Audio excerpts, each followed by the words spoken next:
day before it was due?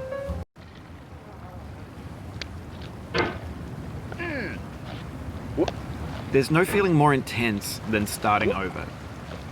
If you deleted your homework the day before it was due, as I had, or if you left your wallet at home and you have to go back after spending an hour in the commute.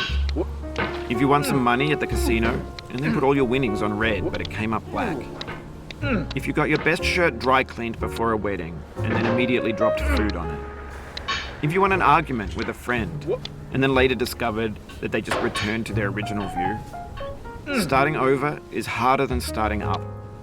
If you're not ready for that, like if you've already had a bad day, then what you're about to go through might be too much. Feel free to go away and come back. I'll be here. Alright, thanks for coming with me on this trip. I'll understand if you have to take a break at any point. Just find a safe place to stop and quit the game. Don't worry, I'll save your progress, always, even your mistakes. This game is a homage to a free game that came out in 2002, titled Sexy Hiking. The author of that game was Jazuo, a mysterious Czech designer who was known at the time as the father of B games. And B games are rough assemblages of found objects. Designers slap them together very quickly and freely, and they're often too rough and unfriendly to gain much of a following. They're built more for the joy of building them than as polished products. In a certain way, Sexy Hiking is the perfect embodiment of a B game. It's built almost entirely out of found and recycled parts, and it's one of the most unusual and unfriendly games of its time. In it, your task is simply to drag yourself up a mountain with a hammer. And that act of climbing, in the digital world or in real life, has certain essential properties that give the game its flavor.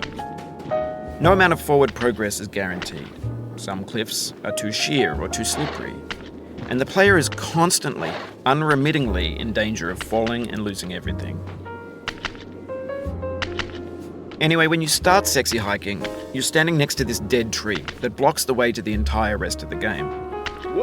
It might take you an hour to get over that tree, and a lot of people never got past it. You prod and you poke at it, exploring the limits of your reach and your strength, trying to find a way up and over. And there's a sense of truth in that lack of compromise. Most obstacles in video game worlds are fake. You can be completely confident in your ability to get through them once you have the correct method or the correct equipment or just by spending enough time. In that sense, every pixelated obstacle in Sexy Hiking is real. The obstacles in Sexy Hiking are unyielding, and that makes the game uniquely frustrating. But I'm not sure Jazuo intended to make a frustrating game. The frustration is just essential to the act of climbing, and it's authentic to the process of building a game about climbing. A funny thing happened to me as I was building this mountain. I'd have an idea for a new obstacle, and I'd build it, test it, and it would usually turn out to be unreasonably hard. But I couldn't bring myself to make it easier. It already felt like my inability